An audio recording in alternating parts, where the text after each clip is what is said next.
Malakas. Malakas. Malakas. Sasaglit ka lang ha. Try ka lang ha. Jake, kawahan mo nga to. Loko ka.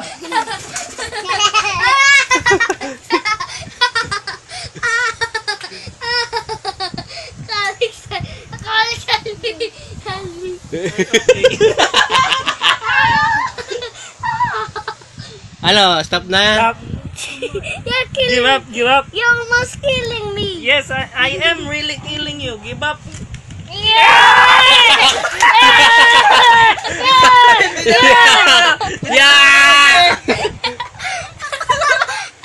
Hello, comics people! Hello, comics people. Kamusta? Nandito kami sa bagong episode number 3 ng Indie Comics Podcast. Okay, so ngayong gabi, ang pag-uusapan natin ay si Gios Des ng Lakan at Makisig. Maraming salamat kapatid na Aldi. Ako nga pala si Gios Des. Gio S. Des with S po. Hindi Gio Des, Gios Des po.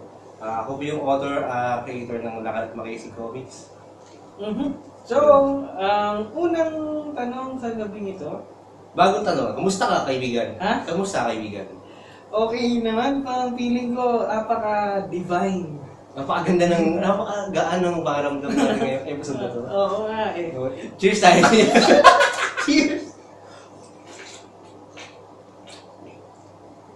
Isa pa? Isa pa?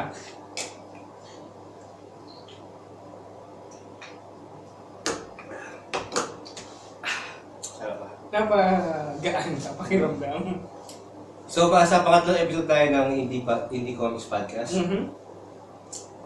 Bale, ang pag-uusapan natin ay tungkol sa Kung paano nagsimula, ikaw brother, sa pagko-comics, ano yung mga nagawa mo ng comics, at tungkol sa paggawa mo kay Lakan at Makisig. unang-una, matagal na ako nagko-comics nung college pa lang. Since high school,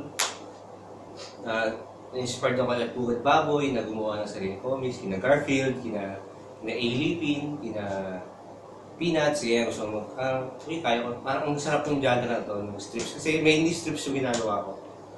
Tapos, paborito ko yung mga strips. Kasi sa strips kasi, parang itong ating, isa sa mga paboritong Kulas Comics. Yes! Strips nito na Idol na Prilya Brigo.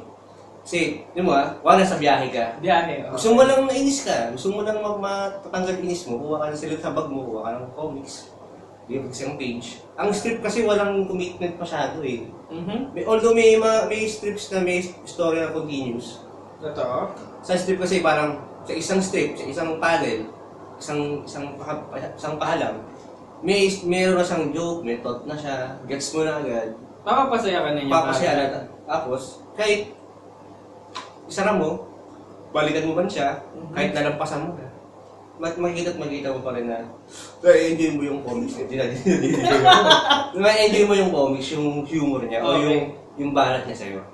So yun, yung kaya mahigo sa strips, high school pa lang. Okay. Nung sabi mo, high school, college, nagko-comics ka nun? Oo, Gios Des na nun. Gios Des nung college? Yun yung title ng comics ko, hindi pa yung title ng pangalan ko. Gios Des. Okay. Kasi sa Des, saan lumabas yun nung sa college? Ginintuang Uhay nung high school sa Cainta Catholic College. Na-inspire ako ng advisor namin, si Joel Pinamor. Mga mentions. Ay, sir. Tapos yun na yung Gios Des na. May kasama pa ako nun, may co-writer ako nun eh. Si Michael Pineda. Pero since ako din ako nagtuloy-tuloy, gamit ko na yung Gios Des na pangalan. Okay. Nung buong strip. Tapos nung college, kailangan ko mag-isip ng title. Gios Des pa rin title, pero gusto ko yung marirecall. Kaya ginawa ko, one word na lang, wala nang Gio S. Des. Tapos, yun na rin yung ginawa ko signature para may recall. Hanggang sa yun na rin yung email address ko. giosdes@yahoo.com. Yun na, simula. Para may recall, yung branding. So, yun. Nung college, muntik pa ako din pagpunta ko dun sa advocate, di ba advocate? Kasi paras kaming advocate eh. Sa org nung, ayun yung school paper, FU. Pares kami nandun ng galing. Tapos, last day ng exam. Ano nangyari? Doon ako last day parang sa Sabado na yung exam. Tapos, buti na, kapag tanong ko na, saan po dito yung newspaper na Mabuti na at yun na pa. Doon na ako nagsimula nun. Okay. Tapos after ng college, Genius Des mo pa din. Kailan nabuo yung Lakan at Makisig? After college, hindi na siya Geosdes kasi Geosdes pa rin siya pero hindi na lumalabas eh. Alam mo yun, parang sa paglabas mo ng college, parang ang laki-laki na ano mo, yung pangarap mo. Uy, kaya ko nang gawin lahat. Pag pumunta ako ng newspaper, nakita ko yung gawa ko at sinabi kong first akong lumalabas sa dyaryo, sa school, mapapublish ako sa dyaryo. Hindi pala gano'n. Mahirap pa. Mahirap talaga. Ilang pasa-pasa dito, kita yung sando ko. Pasa ako ng requirements dito, pasa ako ng para akong membra. Pasa ako ng requirements sa, pasa ako ng comics Cannot dito. be unseen. Pasa ako ng comics sa dito sa iba. Tapos, email, pati sa mga artists. Ito nila paano pumasok sa dyaryo? Nagre-reply naman ba? Siyempre, hindi siyempre, medyo nonsense yung ano eh. Busy. Saka, busy rin siya. Nonsense yung ano eh. Yung tanong mo yun. Paano pumasok sa comics? So, ito yun. Ano nangyari? Yung nagkaanak na ako, tumigil ako na, hindi na ako nag-drawing masyado. Nung kana ako, parang gusto ko pa rin maggawa ng comics, pero isip ko, since yung ginagawa kong comics natin tungkol sa akin, ngayon, tungkol sa mga anak ko.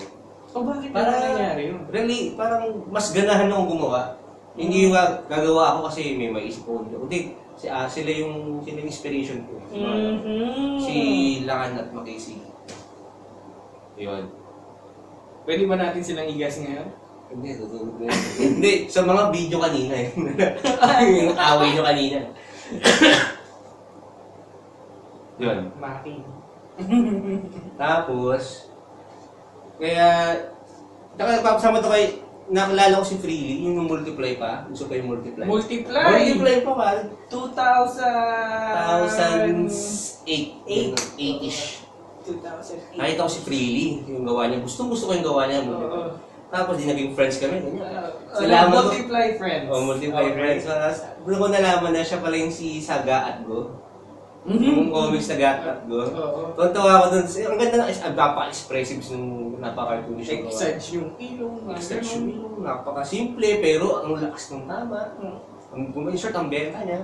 Ay ko sa kanya, sir, parang tinuro ko pa siya mag-animate ng maggawa ng GIF. Ng GIF. GIF. Hindi GIF dapat. Ha? GIF. Sabi nung gumawa ng GIF. Sabi nung inventor. It's pronounced as GIF. GIF. Kahit na graphic. Graphics. At least malinaw na Dapat sa ba atin yun? yun. Kasi inaaway GIF. Hindi, GIF yan. GIF yan. Pala yun. Tinagdukan na niya, sabi niya GIF. Okay. So yun. Wala nang away doon. Tapos di kinausap ko si Freely, ganyan. Paano ba, nagbigay siya ng mga tips, mga ng tips. Gawa pa naman ng comics. Since na busy na ako, sa web na ako nagpo-post kasi hindi na ako baka di ako makakapag-commit sa dyaryo. Wala kung makuha ka man, kung makakapag-commit. So ginawa ko, gumawa ako sa online. Napadalas yung mga post ko. So ang bilis ko nakapag-produce ako ng comics. Tapos isang free comic book day, kumapit ako kay Free. Nagbibenta sila nun eh. May printed ako na comics ko, tig 20 pesos kung binibenta. Okay. Binenta ko tuloy Free tsaka si Omen. Nung free comic. Nung free comic book day, nasabi ko, tinanong ko siya para sumali sa mga table, ganyan. Bigay sila ng payo sa akin. 2012 na ba yun? Oo, 2012 na to. Tapos, ang tip si Freely na sumali ako sa Indicate at doon na nagsimula lahat. Nasa Indicate ako. Nice. Sa lang ngayon, ano bang latest or mga future na balang mo kailangan at makisip? Sa ngayon, tuloy-tuloy lang yung colored na strips ko. Full colored ang lahat makisip. Pero bala ko rin i-reprint yung Make It Makulit book. Book? Yung matino na kasi nakikita ko kay reprint comics na ng libro niya. Ang ganda, ano? Ako kasi yung print ko lang, ako nag-print nun. Ako nag-cutter, ako nag-binder. Love. Work of love. Pero gusto mo, siyempre, sa mga audience at film, mas maganda yung kalidad. Oo, mas maganda. Tsaka yung sa akin kasi, sirang-siraan na kasi binabasa lagi niya makisip. Abisado nila yung kung ano yung mga nangyari. So, isinasabuhay nila yung comics. Oo, sabihin na, kahit na alam nilang back sa kanila yun. Iniisip nila na gagawin nila yung mga facial expression nila sa comics. O, papa, ganito ako nung, sabi niya ako ganito ako yung sa comics ko eh. Alam nila na sila yung bida. Alam nila yun. Well, parang hindi naman sila na-offend pag mawarin. O, di naman ako ganyan, papa. Di ba? Walang ganon. Tuwan naman sila. Teka. Gio, meron ka bang mga dalang comics dyan? Meron ako nalang comic. Actually, meron pa akong unang labas na libro. Nag-start pala ako sa mga strips talaga, literal strips talaga. 20 pesos na binibenta natin. Okay. Ngayon, Mas malaki. Oo. Ngayon, ano na siya, full-colored compilation na siya. Wow! Full-colored compilation. Mga ano to, siguro mga good for 1 month na syndication to eh. Okay. Mga gusto magpa-syndicate sa mga dyan, kaya pwede pa huwa ko. Tapos, yun nga, meron ako unang libro, Make It Makulit. Compilation ng black and white. Ito, mga full-colored. Wow. Simulan natin sa... Anong nauna dyan? Pinakauna ko, yung pinakalumang sample ko ay Ang Lakad at Makisig, Gift of a Father. Gift of a Father? Is it Gift of a Father? Tapos, yung pangalawa ko yung aking isang bestseller. Bestseller? Aking love letter to the comic industry, Pinoy comic industry. Marami kayong matututunan. How I got into comics. Lalo na sa mga upcoming indie comic artists, marami kayong matututunan dito. Sobrang helpful siya sa paggawa ng comics. Yaw. Ano yung mukha niya. You. And then, Suporta natin yung indie. Ayan. Yung pangatlo ko ay Child's Play. May mga larong Pinoy dyan. Para i-introduce sa mga bagong generation. na hindi lang puro tablet. Oo. Ang alam na nila laro. Tapos itong Lakad at Makisig, Milk and TV. Yan may mga... Ay, saan to? Parang may pinag-tributan ka dito, di ba, Jeff? Ito sa TV. Oo, yung mga old school Mga cartoons. old school diba? cartoons, oo. Oo, yan. Meron ba? Oo, dito yung may mga unggoy, nag-travel sila sa mga channel. Hindi, ano yun, yung sa una yun. Sa Black and White Index. Sorry. Yung Cartoon Land, yun yun. Cartoon Ano, sa unang book yun. Kalilabusin ako ng ganitong format, pero Black and White pa yun. Cartoon Land ang title doon. Tapos yung aking bagong ng 2016, ang Kids Are Alright. Kids are alright! Yan yung Ganda! First Day at School. Ayan. Saka yung ating Trip to the Unknown. Parang sci-fi na adventures na hindi mo maintindihan. Pero comedy pa rin. Alright. So, meron kang upcoming book na reprint. Update na lang sila dyan. Tapos... Saka ngayon, di ko alam kung makapaglabas ako ngayon ng pangatlong book ngayong taon. Ay, pangatlong compilation. Pero baka next year na lang. Next Kasi year, parang bahala ko sana, kung kakayanin ko sana. Ang unang plano, 2 colored na comics books, mga ganyan. Full colored strips. Dalawa sa isang taon. Eh ngayon, medyo mahirap kumuha ng oras para gumawa. Kasi, maganda sa comics strips kasi, gawa na ako ng gawa. Post ng post, tapos pag kailangan ko, kunin ko lang, compile, tapos. Sa isang taon, pwede ko gumawa ng 4 na ganito. Pero, syempre, pag mas marami kang title sa pagpipilian, mas mahirap ibenta. Diba? So, ayun, try ko muna lang, dito ko ngayong taon kung maganda yun. Pa-start pa lang naman sa kalapit lang pa lang tayo ng taon eh. Okay, tama yan. Tapos, salamat sa mga nabahagi mong kwento tungkol sa paggawa ng Lakad at Makisig. Saan naman nila mapabibili yan? Meron ka bang upcoming events? Ay! Meron ako sa APCC. Oh! Kailan ba yun? Sa August 26 ba? 26 to 28 something. Tama. Yung weekend na yun. 26-28, ano yun? Sa Friday, Saturday, Sunday. Sa Indicate, isang araw yun. Indicate? Sa August 2016. Oo, tama. 2016, Sino ba August kasama mo sa APCC? Sa APCC. Kasama ko nga pala din yung nag-iisa at napatanging RD Aquino na napakagaling at napaka-rockstar ng free browsing comics. Hindi naman po. Kami ang free browsing comics, yung pangalan ng grupo sa APCC at maraming sa... Gio, lumalaki na yung mga anak mo eh.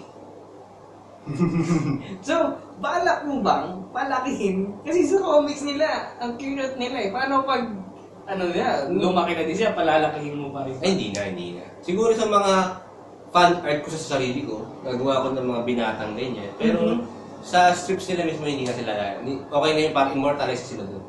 Parang sa Pugod Baboy, di ba? Umutoy, ganun pa rin. Eh, dahil bata pa rin sila. Nakailang Pugod Baboy, 20 plus na.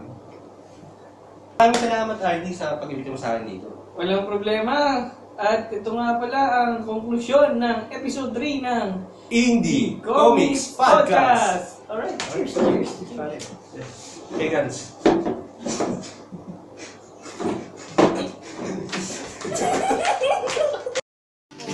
Ang iyong bangkay.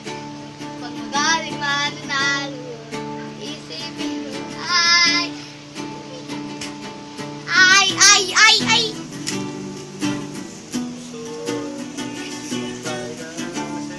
Gabi, kung wala ka na, kung hindi, mas wala ka na, makapitan, kapit ka sa akin,